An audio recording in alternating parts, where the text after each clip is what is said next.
Leamos por favor allí en Hebreos 9 y 28. Hebreos 9 y 28 lo podemos leer todo de la pantalla, por favor, todos. Dice así Hebreos 9 y 28. Así también Cristo fue ofrecido una sola vez para llevar los pecados de muchos y aparecerá por segunda vez sin relación con el pecado para salvar a los que le esperan. Señor, bendiga su palabra. Podemos sentarnos. Gracias. Ese versículo está justo antes del versículo 27, lógico, ¿verdad? Pero ¿qué dice el versículo 27? Hay una comparación, dice así también, ¿qué cosa? Bueno, una sola vez ocurre una cosa también. Cristo murió una sola vez, fue ofrecido una sola vez y para siempre. Siempre recuerdo el dogma de la Iglesia Católica Romana, donde ofrecen y dicen que Cristo es ofrecido cada vez que hacen la misa. Y es ofrecido cada vez como sacrificio. La Biblia dice que es una sola vez y para siempre. Pero el versículo anterior dice que de la manera que está establecido para los hombres que mueran, una sola vez. Y después de esto el juicio. De esa manera, una sola vez, Cristo fue ofrecido una sola vez por los pecados de muchos. Y una cosa bien interesante es que Cristo vendrá por segunda vez, que lo estamos esperando. En cualquier momento Cristo vendrá a recoger a su iglesia. Y dice, aparecerá por segunda vez sin relación con el pecado. Si usted no tiene sus cuentas arregladas con el Señor, con Dios, pues no espere que Cristo venga por segunda vez, pues Él no va a tratar el tema del pecado. Él simplemente va a recoger a los que ya han arreglado el asunto del pecado por medio de su sacrificio. Así que téngalo en cuenta y páselo a cualquier persona que aún no tiene la seguridad de salvación. Amén. Ahí están siempre nos gusta decir que están las páginas web donde usted puede ir para encontrar todas las predicaciones y la manera de enviar un correo electrónico para hacer preguntas de cualquier tipo en www.lumbrerabiblica.com. Y si quiere pasar el mensaje y verlo nuevamente o pasarlo a alguna persona que aún no tiene a Cristo o algún otro creyente, pues simplemente mándelo a buscar en YouTube, que es lo más fácil, como Iglesia Bautista Lumbrera. También en Facebook. Y estaba pensando en lo que son los balances de la vida. Estaba pensando en esta expresión, pesados en balanza. De hecho, la balanza es una forma de medir, de tomar el peso. Y existen las balanzas antiguas que son como esta. Usted habrá visto en cualquier bufete de abogados. Aquí tenemos un abogado, creo que no, ¿verdad? Aunque todos en la casa somos abogados. Bueno, que usted ve que está una mujer sosteniendo una balanza de esta y en otro lado la espada. Pues eso viene del siglo III, siglo IV, y hay muchas teorías allí, pero lo que quieren representar es que la justicia es ciega. Representa la justicia, tiene una banda y tiene la balanza y tiene una espada. Como decir, la justicia no tiene que ver quién es o a quién le pertenece. Si la balanza se inclina a tu favor, pues vas a ser librado. Y si no se inclina a tu favor, sino opuesto, pues la espada está para castigarte. Eso es lo que representa la balanza. Así que estaba pensando yo en varios tipos de balanzas, ¿verdad? Esa balanza que muchos buscan para pesar los alimentos, y se forma hasta casi una obsesión, que usted va y empieza a medir cuántas calorías tiene. Y yo no digo que sea malo, pero veo que muchas personas siguen eso, hasta el agua que se toman, hasta un camburcito, y todo lo pesan para ver cuánto tengo yo de más en mi balance, ¿verdad? El asunto está que todo está bien hasta que llegamos a la balanza del doctor y ahí decimos, ay papá, me pasé. Pero ahí es donde uno como que se sorprende, ¿verdad?, de que no ha estado tan bien como uno cree. Pero también hay otro tipo de balance. Hay el balance que hubo o que hay en la bolsa de valores. En ese balance que usted no le preste atención y crea que eso es algo de perder tiempo, pues la economía se rige por un balance delicado que existe, el balance de la bolsa de valores, y ciertas cuestiones como el COVID en la crisis del 2019, 2020, pues la bolsa de valores se desequilibró totalmente. Hay un balance. Ahorita viene también y se habla mucho de un desbalance, la bolsa cae, el balance está no a favor precisamente de la economía. Por eso es que mi hermano estaba hablando de una inflación que está llegando. Pero esos son balances económicos. También hay otro que usted ha visto por allí, el balancear correctamente tu tiempo, tu vida. Tu trabajo tiene que estar en balance, porque a veces nos inclinamos solamente a trabajar, y tenemos que trabajar, ¿verdad?, para producir y traer comida a la casa, pero tenemos que tener el debido balance, tenemos que tener un balance de vida para nuestra familia. ¿Qué le estamos entregando a la familia? Un cuerpo cansado que llega nada más a bañarse, a comer, a tirarse en la cama, y es una familia que espera por ti, que el tiempo se va y que a lo mejor no vas a tener el tiempo para disfrutarlo y se te fue todo en trabajo. Hay que tener un balance adecuado de la vida. Y esto también hay un balance espiritual. A veces nos enfrascamos tanto en producir que nos olvidamos de Dios. No, pues yo soy cristiano, yo leo ahí 3 versículos, me quedo dormido y me voy al día siguiente. Eso ocurre, hermanos, muchas veces. No le estamos dando a Dios el lugar que corresponde. Mateo 6:33 nos dice: mas buscad primeramente el reino de Dios y su justicia, y todas las demás cosas vendrán por añadidura. Quiero comentarles que en estas redes sociales, que las aprovechamos para colocar los mensajes de Lumbrera, hay muchísima gente que escribe, como les comenté la otra vez, y usted puede ver la cantidad o la necesidad imperiosa que tiene la gente de que alguien los escuche o que oren por ellos. Pero hay unos que, bueno, no fuese tan trágico, fuese cómico, pero dicen: yo quiero que usted ore por mi economía, por un milagro financiero.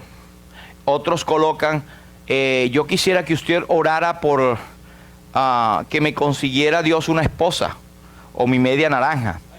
Y otros decían: yo quiero que usted me ayude a comprarme un carro. Y yo en algunas le he tenido que escribir: disculpe, hermanos, esta es una iglesia, no es un banco. Usted vio aquí que nosotros estamos prestando dinero. A veces tenemos que ir un poquito para allá. Pero hay gente que busca primero lo material. Yo quiero salud, yo quiero que Dios me dé esto, yo quiero que Dios me dé este. Y entonces busca primeramente el reino de Dios y su justicia. Todas las demás cosas vendrán por añadidura. La gente quiere dinero, quiere salir de la pobreza, quiere arreglar su vida matrimonial o sentimental, o mi novia me dejó, o mi esposo me dejó por otras, y cosas como esas, que es porque han dejado a Dios primeramente. Han dejado a Dios, y todas las demás cosas entonces vienen detrás como un desastre. Y yo estoy seguro que si buscan primeramente el reino de Dios y su justicia, yo a uno le puse: amigo, usted tiene que buscar primeramente arrepentirse de sus pecados y buscar a Cristo como Señor y Salvador. Y no pensar en que le busque una novia u otro lo demás. Es como el Señor Jesucristo cuando estaba acá: me buscan porque tienen hambre, quieren que les dé comida. Y eso está desde los tiempos del Señor Jesús. ¿Qué le pides tú al Señor? ¿Cómo está tu balance? ¿O está como este también bailando en una rueda, verdad? ¿Cómo está? Si un poquito aquí, un poquito allá, y estoy concentrado en las cosas. Y si estás ahora en el culto, a lo mejor estás pensando en otras cosas, estás pensando en mañana, estás pensando en tu dinero, en lo que no tienes o lo que tienes que conseguir. Concéntrate, enfócate en la palabra de Dios, en lo que estás aquí ahora. Entonces hay varias formas en que tú puedes tener un balance. En la Biblia se habla mucho de las pesas y de los balances. Allí en Miqueas capítulo 6, versículo 11, se nos habla de las pesas falsas. Y el Señor dice en Miqueas 6 y 11: que Él no dará por inocente al que tiene balanza falsa y bolsa de pesas engañosas.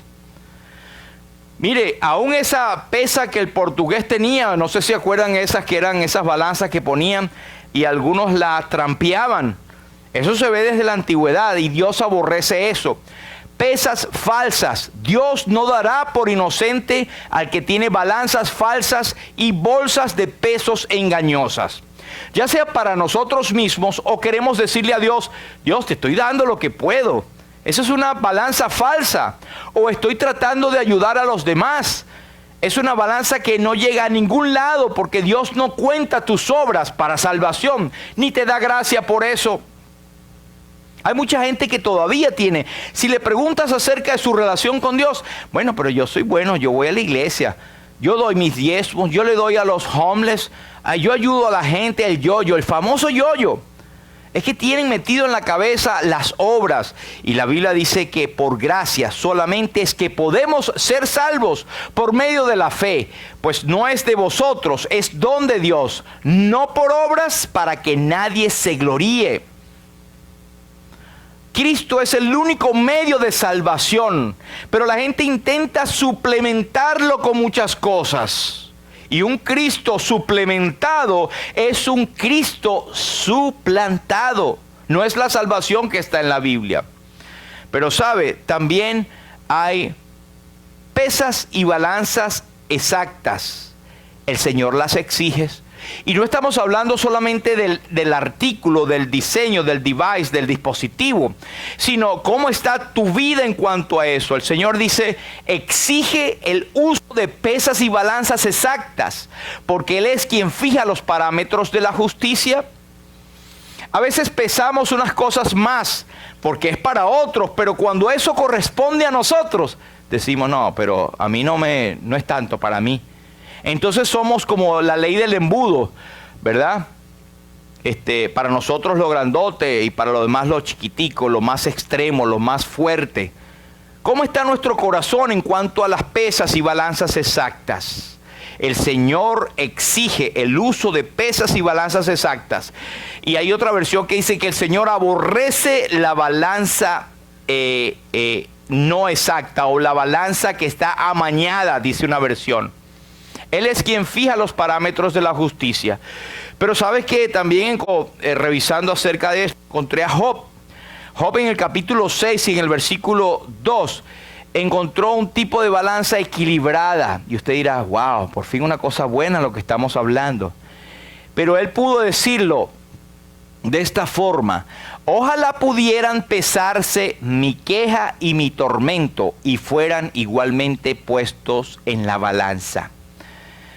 Y esto no es nada chistoso ni agradable. Era tanto el sufrimiento que tenía, el tormento, que era igualito en el otro lado de la balanza a su queja. Queja y tormento estaban en la misma balanza. Yo no sé si usted estará pasando por una situación de su vida, pero en que está pasando crisis y hay tendencia de uno de quejarse. Escúchese, hermano, y piense antes de empezar a quejarse. ¿Y delante de quién se está quejando? A veces nos quejamos delante de personas que tienen un concepto de que nosotros somos creyentes en Cristo y que tenemos la paz de Dios y que aunque vengan tormentas y dificultades, bueno, no van a ser más grandes que el Dios que tenemos, ¿cierto? Pero nos escuchan quejarnos con ellos, unirnos a ellos. Creo que es en Puerto Rico que yo recuerdo un jefe que cuando venían a decirle, jefe, necesito un aumento, él decía, bueno, yo también yo no necesito, ando con una solicitud, una pelazón, como decimos en Venezuela. Es como que le tocan el mismo violín. Eso se dice en Puerto Rico. Estamos nosotros uniéndonos a la queja que usan los demás que no conocen a Cristo. La queja y el tormento son iguales delante del inconverso. Tengamos cuidado, hermanos, porque eso habla del testimonio que nosotros tenemos delante del Señor, delante de los inconversos, un testimonio que somos creyentes en Cristo. ¿Cómo está tu balanza? ¿Cómo está la balanza de tu vida? ¿Cómo está tu distribución de tiempo entre trabajo y familia? a veces no les estamos dando lo suficiente al Señor porque tenemos la balanza inclinada a un lado. Seamos sinceros con eso. Y debemos pedir perdón al Señor y arrepentirnos. Y se entiende que muchas veces nosotros tenemos que, inevitablemente, tenemos que faltar culto.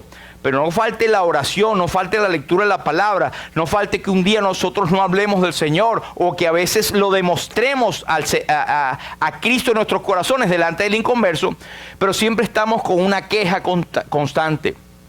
En nuestro rostro está arrugado, nuestro rostro está triste porque estamos demostrando que tenemos aflicciones. Que alguien dirá, bueno, pero entonces salte del cristianismo a ver si eres feliz.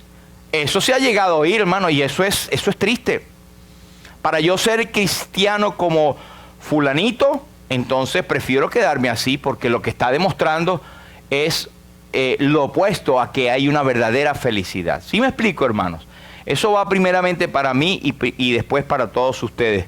Como decía nuestro hermano Daniel, esto va primeramente a nosotros. Pero también hay pesas y balanzas negativas. Ahí en el Salmo 62... el salmista dice, por cierto, vanidad son los hombres comunes, mentiras son los hombres notables. Si se los pesa a todos juntos en balanza, serán menos que un soplo. Usted búsquelo en otras versiones. Esta es la versión Reina Valera autorizada del 2015. Pero lo que quiere decir es que hay una versión, dice, ricos y pobres, nobles y plebeyos, todos, si los pones en la balanza, no pesan más que un soplo, no valen nada. Delante de Dios, el inconverso, por rico y famoso que sea, y el pobre, por pobre que sea, si no tienen a Dios, todo lo que pueden hablar es solamente aire, es una balanza negativa. Y lamentablemente nosotros nacemos y vinimos a este mundo con un balance negativo ya. Por el pecado de Adán y Eva, todos somos pecadores. Nadie se puede justificar y decir, no, yo soy bueno delante de Dios, yo hago las cosas buenas. Pues todos pecaron y están destituidos de la gloria de Dios. Y la buena noticia es que podemos ser justificados gratuitamente mediante la redención que es en Cristo Jesús, Señor nuestro. Hay buenas noticias en el Evangelio. Él es el único que puede aplicar su justicia en la balanza de Dios, pero no tuya, para nada. La pregunta para nosotros, ¿qué dice la balanza? ¿Cómo está la balanza tuya? No me refiero a la balanza del peso. No me refiero a la balanza tal vez inclusive de trabajo y familia, que ya hablamos que es importante. Es cómo estás tú delante del Señor. Oh no, ya yo tengo a Cristo. Estoy hablando tanto en conversos como a los que ya tienen a Cristo, que ya tenemos a Cristo. ¿Cómo está nuestra balanza? Hay tantas cosas que el enemigo pone en nuestro haber para separarnos de la comunión con el Señor.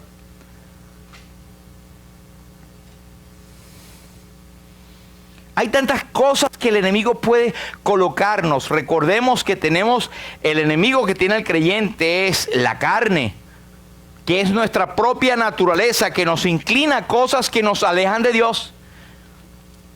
Pero también está el mundo y todos sus deseos, con todas las cosas que nos llaman la atención, nos aleja de Dios.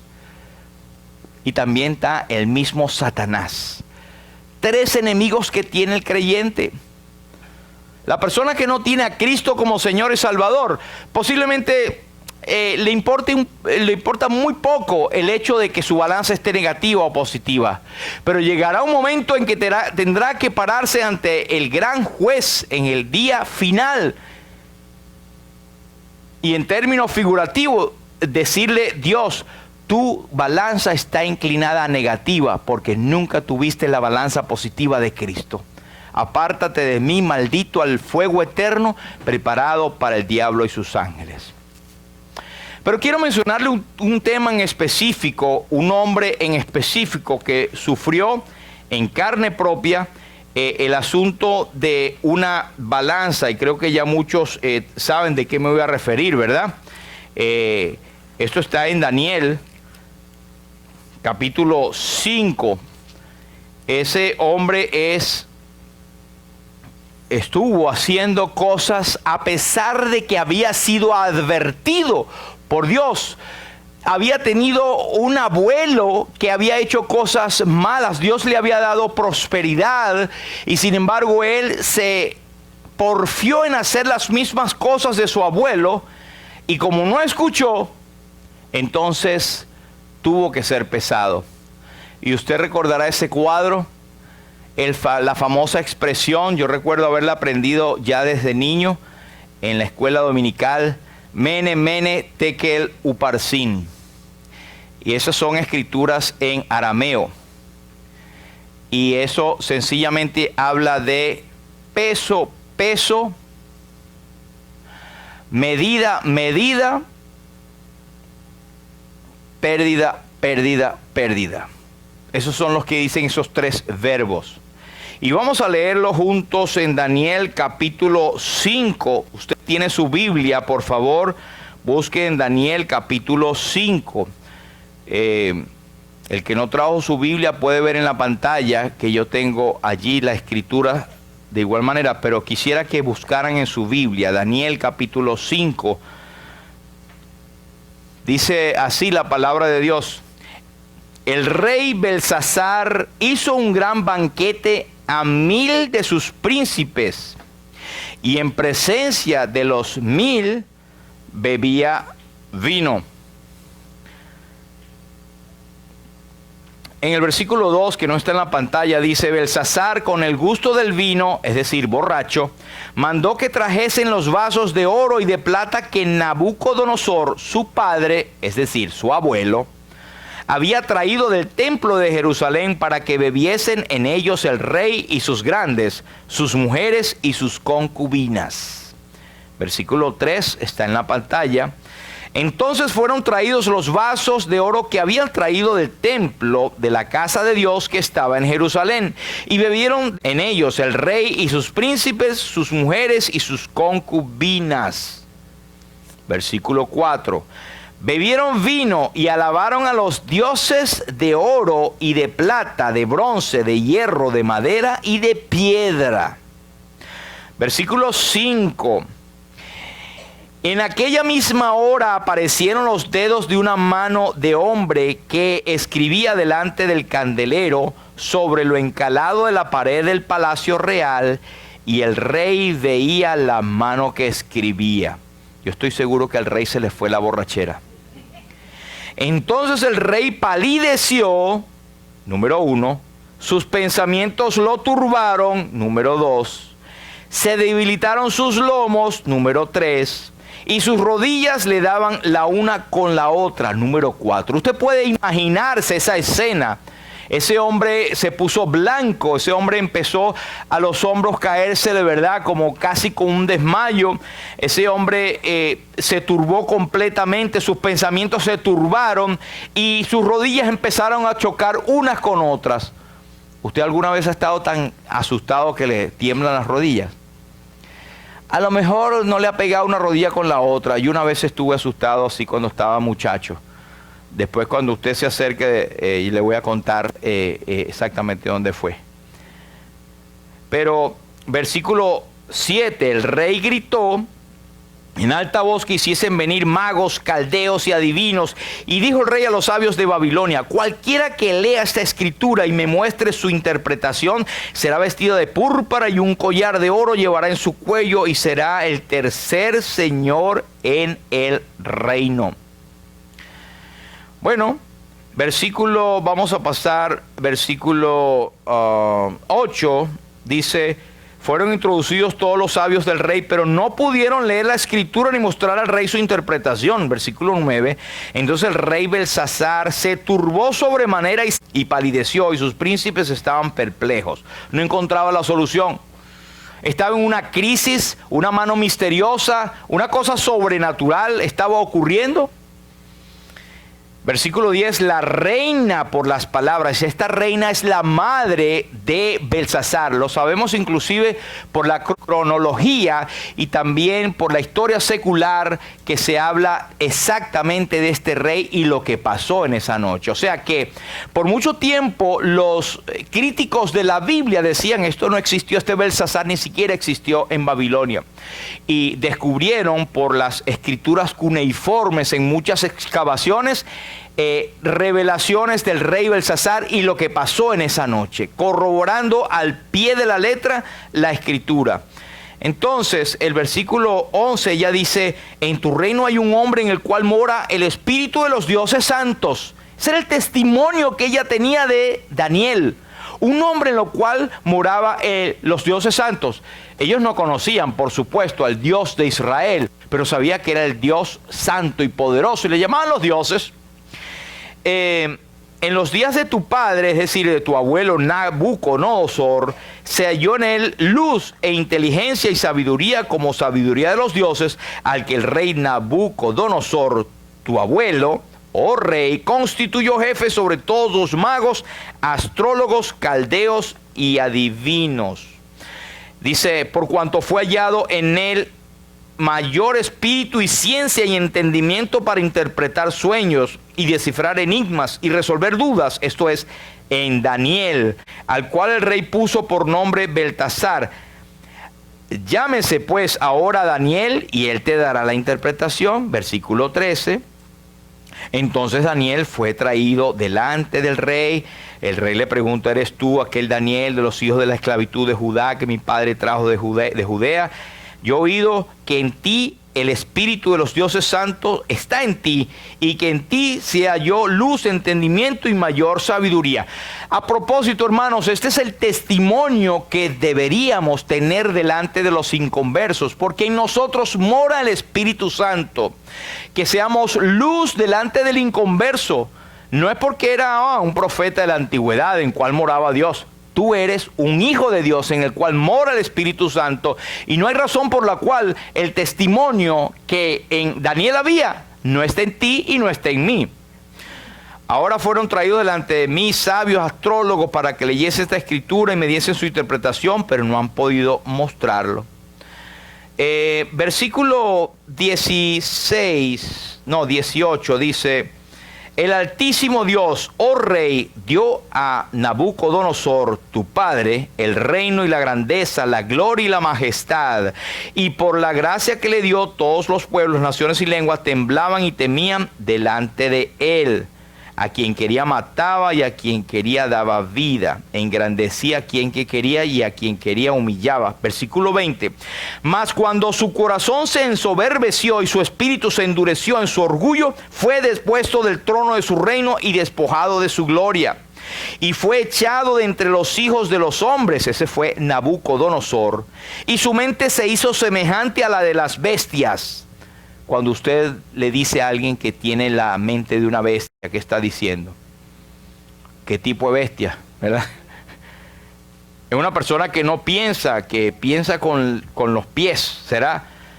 Y con los asnos monteses fue su morada, y hierba le hicieron comer como a buey, y su cuerpo fue mojado con el rocío del cielo, hasta que reconoció que el Altísimo Dios tiene dominio sobre el reino de los hombres, y que pone sobre él al que le place.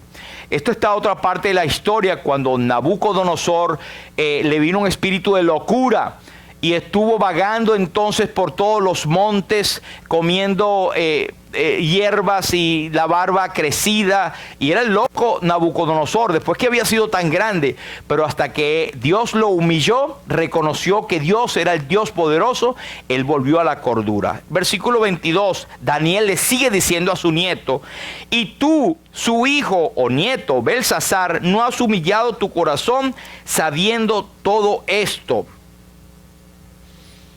Sabiendo todo esto, sino que, versículo 23, como al Señor, como el Señor del cielo te has ensoberbecido e hiciste traer delante de ti los vasos de su casa, tú y tus grandes, tus mujeres y tus concubinas, bebisteis vino en ellos. Además de esto, diste alabanza a dioses de plata, la idolatría, y oro de bronce, de hierro, de madera y de piedra, que ni ven, ni oyen, ni saben, y al Dios en cuya mano está tu vida y cuyos son todos tus caminos, nunca honraste. Quiero decir algo acá que me viene a la mente, hermanos. Hubo una persona que escribió allí en el anuncio del Facebook, cuando pusimos lo de la iglesia, podemos orar por ti. La persona dice, no necesitas orar por mí a Dios, yo tengo todo, no necesito a Dios. Así. Y yo, Señor, dame sabiduría para responder como un creyente en Cristo. Y yo le dije, mire amigo, usted se levantó hoy porque Dios lo permitió. Y respira el aire porque Dios permite que usted esté vivo. Con todo respeto, me parece que es una soberbia lo que usted está diciendo. Nosotros vivimos porque Dios no lo permite. Todo lo tienes. ¿Qué tienes que no hayas recibido de Dios? Y todavía dices, no necesito a Dios. Entonces le puse versículos de arrepentimiento y aceptación de Cristo. Pero así llega la soberbia, y estoy seguro que no es solamente él, es que ha dado entrada al enemigo y se creen ya superiores, hasta que Dios le dice, mira, estás como haciendo mucha bulla, ¿verdad? Y lo quita del escenario. Cuando esa persona abre sus ojos en las tinieblas de afuera, ya no hay vuelta atrás. En este mundo es que tenemos la oportunidad, y no verlos a ellos como gente enemiga, sino que el enemigo está trabajando a través de ellos, y orar por esas personas. Pero él le dice, versículo 23, tú contra el Señor te has ensoberbecido, ¿verdad? Aquí dice, versículo 23, te has ensoberbecido, hiciste traer delante de ti los vasos de su casa, diste alabanza a dioses de plata y oro, de bronce, y al Dios en cuya mano está tu vida y cuyos son todos tus caminos, nunca honraste. Y él sabía de la historia de su abuelo exactamente lo que había pasado. Y dice el versículo 25, la escritura que estaba en la pared es Mene, Mene, Tekel, Uparsin.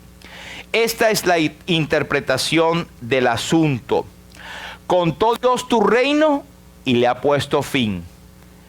Tekel, pesado has sido en balanza y fuiste hallado falto. Perez, no Pérez. Tu reino ha sido roto y dado a los medos y a los persas. Versículo 29 dice que él mandó a vestir a Daniel con púrpura y poner en su cuello un collar de oro y proclamar que él era el tercero en el Señor del reino, cuando ya lo que le quedaban eran si acaso minutos. La misma noche fue muerto Belsasar, rey de los caldeos, y Darío de Media tomó el reino siendo de 62 años. Así que Ciro fue el que tomó Babilonia en aquel entonces. Y Ciro es llamado en otra parte también el siervo del Señor. Y eran tremendos caudillos. Sin embargo, recordemos que Dios utiliza, todos son instrumentos del Señor para hacer a la nación de Israel, en este caso, entrar en razón. No hay nada que ocurra, hermanos, que no sea por propósito divino. Aquí vemos la soberanía de Dios y la providencia de Dios. Así que, hermanos, esto siempre lo tenía yo en la mente como niño, imaginándome aquella pared con aquel dedo escribiendo estas palabras.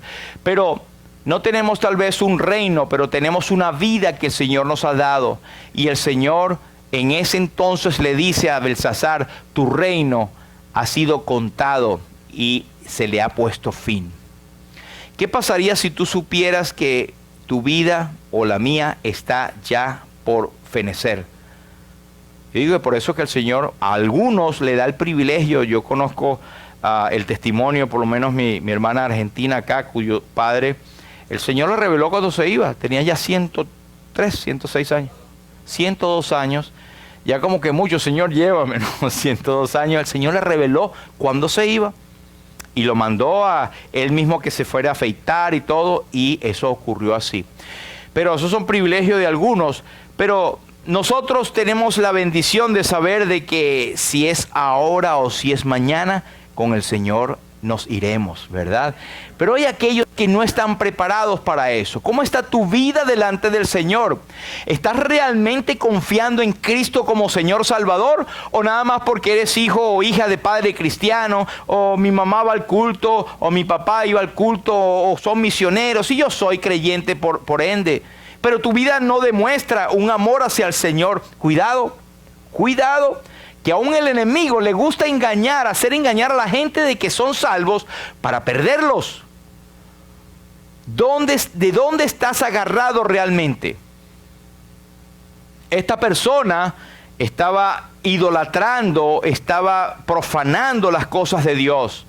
Y ser idólatra, no, yo no tengo ningún ídolo en mi casa ni nada. Pero recuerda que un ídolo es todo aquello que toma la atención tuya y dejas de a un lado a Dios. ¿Qué cosas tienes en tu vida? Pues vamos a ver algunas cosas que Hebreos nos dice. Por ejemplo, dice que nosotros, teniendo en derredor nuestro tan grande nube de testigos, hay un peso del cual nosotros debemos despojarnos. Es el peso y del pecado que nos asedia. Este es un peso muerto que cargamos nosotros. Tenemos que tirarlo a un lado. El peso de la mala conciencia o pecados no confesados. Tenemos que echarlo a un lado. Cristo llevó nuestro peso, nuestro pecado en el Calvario. Y no hay carga que Él no pueda llevar. Entonces Hebreos nos dice que la clave es: puesto los ojos en Jesús, el autor y consumador de la fe. Pero hay otro peso que sí es positivo y está en 2 de Corintios 4, 17 al 18. El apóstol dice: porque esta leve tribulación momentánea produce en nosotros un cada vez más excelente y eterno peso de gloria. Ese es el peso de gloria que tenemos nosotros en las tribulaciones que son de acuerdo a Dios. Por ejemplo, si usted está predicando el evangelio y por eso lo meten preso, es una tribulación, pues es un peso de gloria. Si usted está sufriendo por causa de Cristo, conocemos una muchacha que estaba trabajando en una agencia donde tenía que colocar cosas en la propaganda de la página web, y estaban haciéndolo con engaño. Pues le estaban pidiendo a ella que colocaran unas, por decirles, alguna mercancía que ya no existía, y que no la tenían ellos, para que la gente llamara acerca de eso y venga para hablar. Y cuando la persona llegaba decía: no, ya la vendimos, pero tenemos esta otra. Era un enganche. Cualquiera dirá: bueno, pero es cosa de negocio. Pero ella, como cristiana, sintió que no estaba haciendo bien y dijo: mira, no puedo seguir con esto. ¿Por qué? Por esto y por esto. Y yo soy creyente en Cristo. Pues la votaron.